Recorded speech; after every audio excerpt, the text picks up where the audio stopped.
हमने जैसे एक तो ज्योमेट्रिकल आइसोमेरिज्म में क्या होता है बोलो, एक सिस ट्रांस होता है और दूसरा क्या होता है ई जेड का यूज करते हैं हम लोग, ई जेड भी यूज करेंगे। सिस ट्रांस जैसे ही होता है लेकिन इसमें थोड़ा सा फर्क होता है। जब कार्बन से मतलब या किसी एटम से अलग अलग ग्रुप हो जाते हैं तो फिर हम उनको ई जेड में रखते हैं। ई का मतलब इंटरजेंट, जेड का मतलब ज्यूसम, ठीक है। बेस्ड ऑन सीआईपी रूल कोई क्या होता है, ई ट्रांस है, जेड को सिस मानते हैं। सीआईपी रूल का मतलब सीआईपी में एक ऐसी चीज है एटॉमिक नंबर बेस्ड होती है, लेकिन कभी कभी ऐसा होगा आपको आइसोटोप मिल जाएगा। आइसोटोप में क्या करोगे, उसमें एटॉमिक नंबर सेम होता है, फिर आपको किसमें जाना पड़ेगा, एटॉमिक वेट में। जैसे हाइड्रोजन, ड्यूटेरियम, ट्रिटियम, आप क्या करोगे, उनका एटॉमिक नंबर तो सेम है, अब एटॉमिक वेट जाना पड़ेगा आपको, उसमें चेक कर लेना। दूसरा एग्जाम्पल जैसे मैंने लिया ये वाला एग्जाम्पल, पहले सी यहाँ डी लगा दिया, यहाँ एफ लगाया, ए यहाँ बी।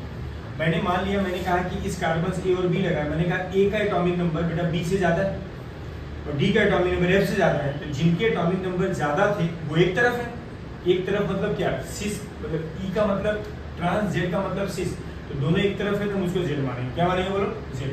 दोनों बड़े वाले एक तरफ हो गए, जिनके ज्यादा एटॉमिक नंबर थे, जिनके कम थे एक तरफ हो गए तो जेड हो गए। इसको देखो, जैसे एग्जाम्पल ले लिया, यहाँ OH लगा, यहाँ COH लगा, ऑक्सीजन एटम वाइज चलते हैं सीआईपी में। इस कार्बन के बाद पहले ऑक्सीजन मिलेगा, यहाँ कार्बन मिलेगा, तो ऑक्सीजन का एटॉमिक नंबर ज्यादा होता है पहले ये, फिर ये इन दोनों मतलब ये बड़ा, इन दोनों में यहाँ कार्बन बढ़े, यहाँ भी कार्बन, फिर और आगे बढ़ेंगे, यहाँ ऑक्सीजन आएगी, यहाँ क्या आएगी बोलो, यहाँ ऑक्सीजन आएगी, फिर और ऑक्सीजन आएगी, तो यहाँ भाई एक ही ऑक्सीजन आएगी, यहाँ दो बार आएगी, जिसका एटॉमिक नंबर ज्यादा, इसकी प्रायोरिटी भी चला जाएगा। ये प्रायोरिटी भी इन दोनों में इसकी ज्यादा और इन दोनों में इसकी ज्यादा, जिनके दोनों बड़े वाले अपोजिट हैं।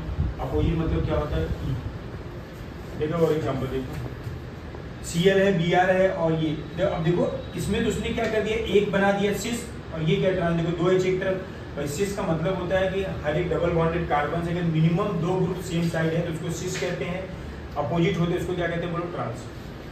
ये सिस है, ये ट्रांस। अब सिस और ट्रांस किसकी प्रायोरिटी ज्यादा होगी, देखो सिस और ट्रांस में प्रायोरिटी की बात करूंगा तो सिस की प्रायोरिटी ट्रांस ज्यादा होती है। सीआईपी रूल में भी देख लो, सिस की प्रायोरिटी ट्रांस ज्यादा, जेड की प्रायोरिटी ई से ज्यादा, सिन की प्रायोरिटी एन से ज्यादा होती है। तो ये आपका सिस है, ये ट्रांस है, सिस की ज्यादा होगी। और इन दोनों बोलो कौन ज्यादा, क्लोरीन ब्रोमीन, ब्रोमीन के एटॉमिक नंबर ज्यादा होते हैं, दोनों बड़े वाले अपोजिट है, ई हो गया। ये बहुत फेमस क्वेश्चन है, देखो ध्यान से, बीच वन ई, इसमें ई कौन होगा, ठीक है, ये एडवांस लेवल का सवाल है, लेकिन देखो आप यहाँ पे कार्बन बेटा, यहाँ भी कार्बन है, यहाँ जाएंगे डबल बॉन्ड लगाएंगे। देखो एक मिनट यहाँ बता देता हूँ इसको, ये डबल बॉन्ड है। अगर मैं डबल बॉन्ड को सीआईपी रूल में सिंगल बॉन्ड की तरह ट्रीट करना चाहूंगा तो उसका तरीका क्या होता है, एक कार्बन, इस कार्बन से कार्बन लगा, इस कार्बन से कार्बन लगा, इसको तोड़ो, एक बॉन्ड तोड़ना है और इससे कार्बन लगा, इससे ये लगा, नीचे कार्बन लगा, और इससे ये कार्बन, इससे कार्बन लगा, सी डबल बॉन्ड हुआ है। फिर क्या किया बताओ, इससे इस कार्बन से एक ऑक्सीजन लगाना है, क्योंकि इससे ऑक्सीजन लगी थी, एक बॉन्ड तोड़ना, ऑक्सीजन लगाना, फिर इस ऑक्सीजन से ये कार्बन लगा, ये कार्बन लगा।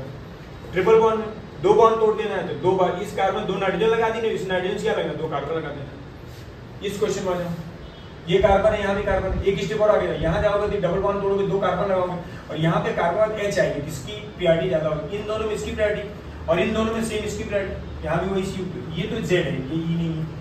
यहाँ के कार्बन, फास्फोरस, सल्फर, पहले हम किसको लेंगे, जिसका एटॉमिक नंबर ज्यादा, सल्फर लेंगे। यहाँ के यहाँ भी सल्फर लेंगे, लेकिन यहाँ सल्फर पर कार्बन मिलेगा और यहाँ क्या मिल जाएगा, फास्फोरस, यार एटॉमिक नंबर इसका ज्यादा फास्फोरस है, इसलिए ये बड़ा।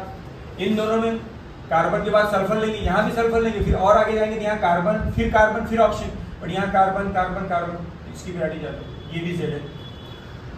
इन दोनों में गए कार्बन बाद ऑक्सीजन, ठीक है बराबर, यहाँ भी ऑक्सीजन, फिर एक स्टेप और गए, यहाँ तो एक बॉन्ड तोड़ूंगा मैं, कार्बन लगाऊंगा, यहाँ कार्बन के बाद H भी आ सकता है, इसलिए इसकी प्रायोरिटी ज्यादा।